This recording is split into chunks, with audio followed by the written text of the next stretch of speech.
Hello media farmers, எல்லாரும் எப்படி இருக்கீங்க? எல்லாரும் நல்லா இருப்பீங்கன்னு நினைக்கிறேன்.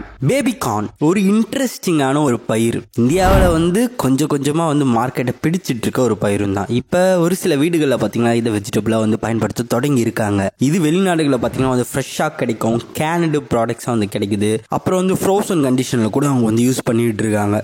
இதை இப்போ நம்ம ஊரில் இருக்க விவசாயிகளும் சாகுபடி செய்ய தொடங்கியும் இருக்காங்க. இந்த 90 காலகட்டத்தில் பார்த்தீங்கன்னா இந்த பேபி கார்ன்ன்றது ரொம்ப ரொம்ப விலை உயர்ந்த ஒரு வெஜிடபிள் கன்சிடர் பண்ணப்பட்டுட்டு வந்துருந்துச்சு. கிட்டத்தட்ட பார்த்தீங்கன்னா ஒரு கிலோவே 4000 ரூபாய் வரைக்கும் கூட போயிட்டு இருந்துச்சு. இவ்வளோ விலை விற்கிறதுக்கான காரணம் என்னன்னு பார்த்தீங்கன்னா, நம்ம ஊரில் இதோட சாகுபடின்றது இருந்ததே இல்லை. தாய்லாந்து தான் இதோட சாகுபடியில் முதன்மையாக இருந்துட்டு இருக்கு. தாய்லாந்துலேருந்து இறக்குமதி செய்து தான் பார்த்தீங்கன்னா இதை நம்ம ஊரில் கன்சியூம் பண்ணி இருந்திருக்காங்க. அதனால இந்த அளவுக்கு விலை இருந்துகிட்டு இருந்துச்சு. அதுவும் பார்த்தீங்கன்னா ஒரு சில high end restaurants, example 5 star restaurants, இது மாதிரியான மிகப்பெரிய ஹோட்டல்களில் எக்ஸாட்டிக் வெஜிடபிளாக தான் இது பார்க்கப்பட்டுட்டு வந்துருச்சு. ஆனால் இன்னைக்கு பார்த்தீங்கன்னா இதோட நிலைமை மாறிடுச்சு. நம்ம ஊர்ல சாகுபடி தொடங்கிட்டாங்க. இப்போ ஒரு கிலோ 60 ரூபான்ற விலைக்கே பேபி கார்ன்ன்றது கிடைக்குது. இது ப்ராஃபிட்டபிளா அப்படின்றத இப்போ பார்ப்போம். ஒரு ஏக்கர்ல பார்த்தீங்கன்னா 500லேருந்து 600 கிலோ வரைக்கும் தான் நம்மளால பேபி கார்னை அறுவடை செய்ய முடியும். இதே நார்மலா இருக்க மெய்ஸ் பார்த்தீங்கன்னா டன் கணக்கில் நம்மளுக்கு சாகுபடி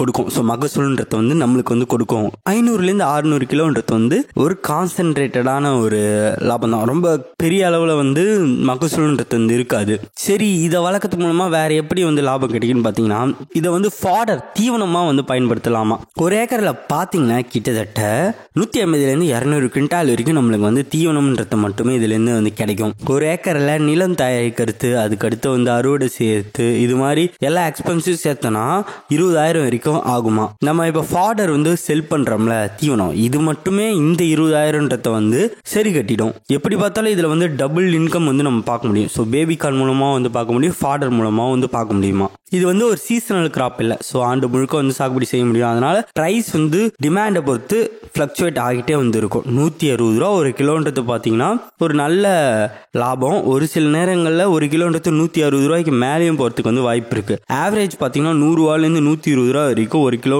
பேபி கார்ன் விலை போயிட்டு இருக்கு. ஆண்டுக்கு பார்த்தீங்கன்னா நம்ம 3 கிராப் வரைக்கும் லேண்ட்ல போட முடியும். ஸோ அந்த டியூரேஷன் கணக்கு பண்ணி பார்த்தோம்னா, சப்போஸ் இந்த தீவனம் விற்காம போயிட்டாலும் அந்த தீவனத்தை பயன்படுத்தி இப்போ வெர்மி கம்போஸ்ட், ஸோ பேபி கார்ன்லாம் யார் வளர்க்கலாம்னு பார்த்தீங்கன்னா இன்டெகிரேட்டட் ஃபார்ம் வச்சிருக்கவங்க ட்ரை பண்ணலாம். ஸோ ஐஎஃப்எஸ் வச்சிருக்கவங்க ஒன் ஆஃப் த கிராப்பை போடும் போதும் சப்போஸ் இது செல் ஆகினாலும் அந்த கிராப்பை பார்த்தீங்கன்னா நம்ம வெர்மி கம்போஸ்ட்டுக்கு ரா மெட்டீரியலை பயன்படுத்தி வெர்மி கம்போஸ்ட்டை ரெடி பண்ணிக்க முடியுமா. So IFS system, integrated farming system, தமிழில் ஒருங்கிணைந்த பண்ணை, இது பண்ணிட்டு இருக்கவங்க எல்லாருமே பேபி கார்னை கன்சிடர் பண்ணுங்க. இது ரொம்ப ஈஸி தான், பட் ஒரு சில எக்ஸ்பென்சஸ் மட்டும் ஆகும். ஒரு 20,000 to 30,000 வரைக்கும். மற்ற காஸ்ட்லாம் பார்த்தீங்கன்னா சேம் தான். எது எக்ஸ்ட்ராவா ஆகுதுன்னு பார்த்தீங்கன்னா 2 ப்ராக்டிசஸ்ன்றது நார்மலா இருக்க சோளமான மெய்ஸ் கூட கம்பேர் பண்ணும்போது இதுல பண்ற மாதிரி இருக்கும். ஒன்று டீடாசிலிங் அப்படின்னு சொல்லுவாங்க. இப்போ மெய்ஸ்ல பார்த்தீங்கன்னா சோளத்துல 2 பகுதிகள் இருக்கும், பெண் பகுதி, ஆண் பகுதி. ஸோ மேலே வர அந்த பூவை பார்த்தீங்கன்னா டாசிலும், கீழே வரத்த காபுன்னு சொல்லுவாங்க. அந்த காபுன்றது தான் சோளமா மாறும். இதுல பார்த்தீங்கன்னா டீடாசிலிங் அப்படின்றது நம்ம பண்ணி விட்டுருணும் எல்லாத்துலயுமே. இந்த டீடாசிலிங் பண்ணலாம் என்ன ஆகும்னு பார்த்தீங்கன்னா மகரந்த சேர்க்கை நடந்து கார்ன் முத்திடும். ஸோ அது பேபி கார்னா இருக்காது. ஸோ அதனால எல்லா செடிகள்லையும் இருக்க ஆண் பகுதியை ரிமூவ் பண்ணணும். இந்த ப்ராசஸோட பெயர் தான் பார்த்தீங்கன்னா டீடாசிலிங் அப்படின்னு சொல்லுவாங்க. ஸோ இதுக்கு நிறைய ஆட்கள் தேவைப்படுறாங்க. இதனால தான் பார்த்தீங்கன்னா அந்த செலவு கூடுது. இதை தொடர்ந்து அறுவடையும் நம்ம மேனுவலாக தான் பண்ற மாதிரி இருக்கும். மிஷின்களை பயன்படுத்தி அறுவடை செய்ய முடியாது. நார்மலாக சோளத்தை மிஷினை பயன்படுத்தி நம்ம அறுவடை செஞ்சிடலாம். ஆனால் இதை பார்த்தீங்கன்னா கையால் போய் நம்ம ஒன்று ஒன்றா உடையாம எடுக்கணும். ஸோ இதோட காஸ்ட் ஆட் ஆகுது. வீடிங், களை எடுத்தாலும் இதில் முக்கியமான ஒன்று. ஃபெர்டிலைசர்ஸ், உரங்கள்னு பார்க்கும்போதும் நார்மலாக தான் இருக்கும். ஸோ இதில் லாபம்ன்றது வேற எதை டிபெண்ட் பண்ணியிருக்குன்னு பார்த்தீங்கன்னா எந்த ரகத்தை தேர்ந்தெடுத்து வளர்க்குறோம் அப்படின்றத பொறுத்தும் அமையும். நல்ல ரகத்தை தேர்ந்தெடுக்கும் போதும் அது நிறைய மகசூல் கொடுக்கும். நோய் எதிர்ப்பு சக்தி அதிகமாக இருக்கும். ஸோ எக்ஸ்போர்ட் டைப்புக்கு பார்த்தீங்கன்னா 4லேருந்து 9 சென்டிமீட்டர் நீளமும் 1லேருந்து 1.5 சென்டிமீட்டர் அகலமும் இருக்க இந்த பேபி கார்ன் தான் சிறந்ததுன்னு சொல்றாங்க. ஸோ இது மாதிரி ஒரு சில கேரக்டர் இருக்க பேபி கார்ன்ஸ் நம்ம தேர்ந்தெடுத்து வளர்க்கலாம்.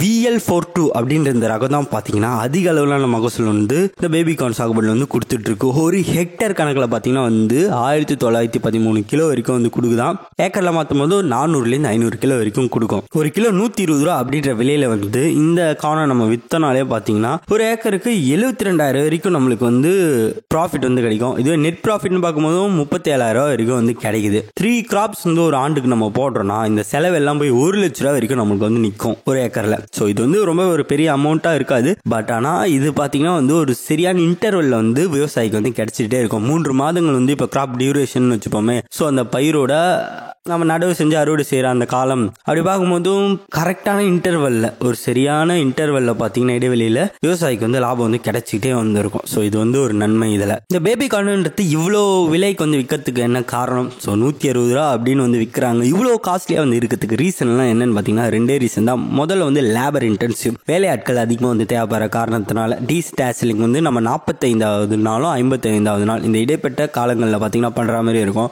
இந்த காலங்களில் சரியான ஆட்கள் வந்து கண்டுபிடிச்சு அதை பண்றதுக்கு கொஞ்சம் கஷ்டமா வந்திருக்கும். ஸோ அதனாலே இதோட விலைன்றது வந்து அதிகமாக வந்து இருந்துட்டு இருக்கு. அது மட்டும் இல்லாமல் அறுவடையும் பார்த்தீங்கன்னா ஆரம்பத்தில் சொல்லியிருந்த மாதிரி நம்ம வந்து கையால தான் பண்ற மாதிரி இருக்கும். மகசூலும் பார்த்தீங்கன்னா ஒரு ஏக்கருக்கு வந்து ரொம்ப கம்மி. எப்படின்னு பார்த்தீங்கன்னா 500லேருந்து 600 கிலோ. இதுவே வந்து நார்மலான சோளம் பார்த்தீங்கன்னா டன் கணக்கில் வந்து மகசூல் வந்து கிடைக்கும். அதனாலே இதோட விலைன்றது வந்து அதிகமாக வந்து இருக்கு. அதே நேரத்தில் நோய் மற்றும் பூச்சி தாக்குதலையும் வந்து கவனிக்கும். அப்புறம் இன்னொரு காரணம் என்ன பார்த்தீங்கன்னா சப்ளை அண்ட் டிமாண்டும் ஒரு முக்கியமான ரோல் வந்து பிளே பண்ணுது. எப்படின்னு பார்த்தீங்கன்னா இதோட சப்ளை வந்து ரொம்ப கம்மியான டிமாண்ட் வந்து நம்ம ஊரில் இப்போ அதிகமாகவே வந்து இருந்துட்டு இருக்கு. ஸோ இதை சரி கட்டுறதுக்கும் பார்த்தீங்கன்னா அதிக விலைக்கு வந்து விற்கிறாங்க பேபிகார்னை. ஸோ இதை தவிர்த்து இதில் எந்த விதமான ஒரு தனிப்பட்ட ஊட்டச்சத்துக்களும் வந்து இல்லை. ஸோ நார்மலாக எல்லா வெஜிடபிள்ஸில் இருக்க மாதிரி இருக்க நியூட்ரியன்ஸ் மட்டும்தான் இதுலேயும் வந்து இருந்துட்டு இருக்கு. ஸோ இந்த 2 காரணங்களால தான் பார்த்தீங்கன்னா இது இந்த அளவுக்கு வந்து விலைக்கு வந்து விற்கப்படுது. ஸோ இதோட சாகுபடி வந்து எப்படி இருக்கும்? கிட்டத்தட்ட இதுவும் பார்த்தீங்கன்னா நம்ம நார்மலாக வந்து மக்காச்சோளம் வந்து சாகுபடி செய்கிறோம்ல அதே மாதிரி தான் ஒரு சில மாறுதல்களை வந்து ஏற்படுத்தணும். நம்ம ஸ்பேசிங் வந்து பார்த்தீங்கன்னா இடைவெளி வந்து நார்மலாக வந்து மக்காச்சோளத்தில் கொஞ்சம் அதிகமாக வந்துவிடும். இதில் வந்து நெருக்கி வந்து நடுவாங்க.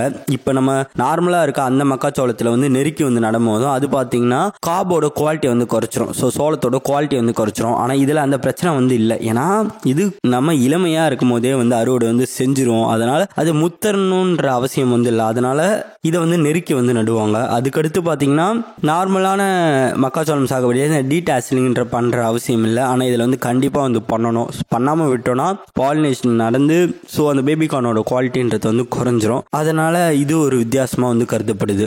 5 அடி வரைக்கும் இருக்கும் அறுவடை செய்யும் போது இந்த பேபிகார்னோட உயரம்ன்றது 2லேருந்து 3 முறை பார்த்தீங்கன்னா அறுவடைன்றது வந்து செய்வாங்க. அப்புறம் இந்த பேபிகார்ன் அறுவடை செஞ்ச பிறகு அந்த மிச்சம் இருக்க செடியை பார்த்தீங்கன்னா வந்து தீவனமாக வந்து பயன்படுத்த வந்து தொடங்கிடுவாங்க. ஜெனட்டிக்லி மாடிஃபைடு பேபிகார்ன் கூட பார்த்தீங்கன்னா வெளிநாடுகளில் வந்து சாகுபடி செய்யப்பட்டுட்டு வந்துட்டு இருக்கு. நம்ம ஊரில் இந்த GMOஸ்க்கு தடை வந்து பல வருடங்களுக்கு முன்னாடியே வந்து விதிச்சுட்டாங்க. காட்டனில் மட்டும் இருந்துச்சு பிடி காட்டன். ஸோ கேள்விப்பட்டிருப்பீங்க. ஆனால் காட்டன்றது வந்து ஒரு ஃபுட் ப்ராடக்ட் வந்து இல்லை. ஆனால் இந்த பேபிகார்ன்றது வந்து நம்ம கன்சியூம் பண்ணுறோம். நம்ம ஊரில் பார்த்தீங்கன்னா ஹைப்ரிடே வந்து ரொம்ப ஒரு இதுவாக தான் பார்க்கப்படுது. அதே வந்து ரொம்ப கெமிக்கலான ஒரு விஷயம் அப்படின்ற மாதிரி ஆர்டிஃபிஷியலாக இருக்கு. GMOன்றது ரொம்ப ரொம்ப இன்டென்சிவான ஆர்டிஃபிஷியல் மேட்டர். ஸோ அதை பார்த்தீங்கன்னா நம்ம ஊரில் வந்து கண்டிப்பாக வந்து பயன்படுத்தவே வந்து முடியாது. ஆனால் இதில் பார்த்தீங்கன்னா வந்து GMOs வந்து இருக்குது. ஸோ இந்த GMOs ஜெனட்டிக்லி மாடிஃபைடு மரபணு மேம்படுத்தப்பட்ட இந்த பேபிகார்ன் பார்த்தீங்கன்னா வந்து அதிக அளவிலான நோய் எதிர்ப்பு சக்தியும் பெரிய அளவும் வந்து கொண்டுட்டு வரும். ஸோ கமர்ஷியலாக ஒவ்வொரு கேரக்டரையும் பார்த்து செலக்ட் பண்ணி இந்த GMOs ரகங்களை வந்து டெவலப் பண்ணியிருக்காங்க. இது வெளிநாடுகளில் பரவலாக வந்து பயன்படுத்தப்பட்டு வந்துட்டு இருக்கு. 80% பார்த்தீங்கன்னா வந்து தாய்லாந்து தான் இதோட சாகுபடியில் வந்து இருந்துட்டு இருக்கு. எக்ஸ்போர்ட்டும் பார்த்தீங்கன்னா இதுதான் வந்து பிடிச்சிட்டு இருக்கு. அது தொடர்ந்து சைனா, கென்யா, ஜாம்பியா, ஜிம்பாவே இது மாதிரி நாடுகள் வந்து இருக்கு. இப்போதான் இந்தியா பார்த்தீங்கன்னா இதோட மார்க்கெட்டில் வந்து கொஞ்சம் கொஞ்சமாக வந்து உள் நுழைஞ்சுக்கிட்டு இருக்கு. ஸோ இந்தியாவில் பார்த்தீங்கன்னா எங்க இதோட சாகுபடி நடந்துட்டு இருக்குன்னா அத்தேனா அப்படின்ற ஒரு ஹரியானா மாநிலத்தில் இருக்க ஒரு ஊரில் பார்த்தீங்கன்னா இது அதிக அளவில் வந்து சாகுபடி செஞ்சுட்டு இருக்காங்க. ஸோ தமிழ்நாட்டில் ஒரு சில இடங்களில் மட்டும்தான் இதோட சாகுபடின்றது வந்து இருக்குது. அதிகமாக வந்து பண்றதுல வட மாநிலமான ஹரியானா தான் பார்த்தீங்கன்னா அதிக அளவிலான சாகுபடி வந்து வச்சுட்டு இருக்காங்க. கிட்டத்தட்ட 5000க்கும் மேற்பட்ட விவசாயிகள் வந்து இதோட சாகுபடியில் வந்து ஈடுபட்டு வந்துட்டு இருக்காங்க. அதனாலே பார்த்தீங்கன்னா அங்கே கோஆபரேட்டிவ் சொசைட்டி கூட இந்த பேபிகார்ன் கல்டிவேஷன் பண்ற ஃபார்மர்ஸ்க்கு வந்து வச்சிருக்காங்க. ஸோ அந்த மண்டியில் போய் விற்கும் போது 160 ரூபாயிலிருந்து 170 ரூபா வரைக்கும் ஒரு கிலோன்ற விலையில வந்து அங்கே இருக்க கோஆபரேட்டிவ் சொசைட்டிஸ் மூலமாக வந்து அது வந்து விற்கப்படுது. இப்போதான் இந்த பேபிகார்ன் சாகுபடின்றது வந்து நம்ம இந்தியாவில் வந்து இன்ட்ரடியூஸ் ஆயிருக்கு. மேபி ஃபியூச்சரில் இது கொஞ்சம் கொஞ்சமாக டெவலப் ஆகிறதுக்கும் நிறைய வாய்ப்புகள் வந்துருக்கு. இந்த பேபிகார்ன் வீடியோவில் பார்த்தீங்கன்னா அடிக்கடி மெய் மெய்ஸை பற்றி நான் சொல்லியிருப்பேன். ஸோ மெய்ஸோட கல்டிவேஷன் ப்ரொசீஜரும் கிட்டத்தட்ட இதே மாதிரி தான். அதுலேயும் வந்து நிறைய நன்மைகள் வந்து இருக்குது. ஸோ அதை பற்றி நம்ம சேனலில் ஒரு வீடியோ இருக்குது. அந்த வீடியோ உங்களுடைய இடதுபுறம் லெஃப்ட் சைட் கார்னரில் வரும். அதை கிளிக் பண்ணி இது மாதிரி நிறைய இன்ஃபர்மேஷன் தெரிஞ்சுக்கணும்னு நினச்சிங்கன்னா நீங்கள் பார்க்கலாம். ஸோ உங்களோட லெஃப்ட் சைட் கார்னரில் வரும். அதை கிளிக் பண்ணி பாருங்கள். இந்த வீடியோ பிடிச்சிருந்துச்சுன்னா மறக்காம லைக் பண்ணுறேங்க. இது மாதிரி valuable agriculture information and consultancy ஃப்ரீயாக கிடைக்கணும்னு நினச்சிங்கன்னா சேனல் லோகோ வரும். அந்த லோகோவை கிளிக் பண்ணி நம்ம சேனலை சப்ஸ்கிரைப் பண்ணிக்கோங்க. நெக்ஸ்ட் வீடியோவில் பார்க்கலாம். அது வரைக்கும் உழுவோம், உயர்வோம். நன்றி. தேங்க்யூ.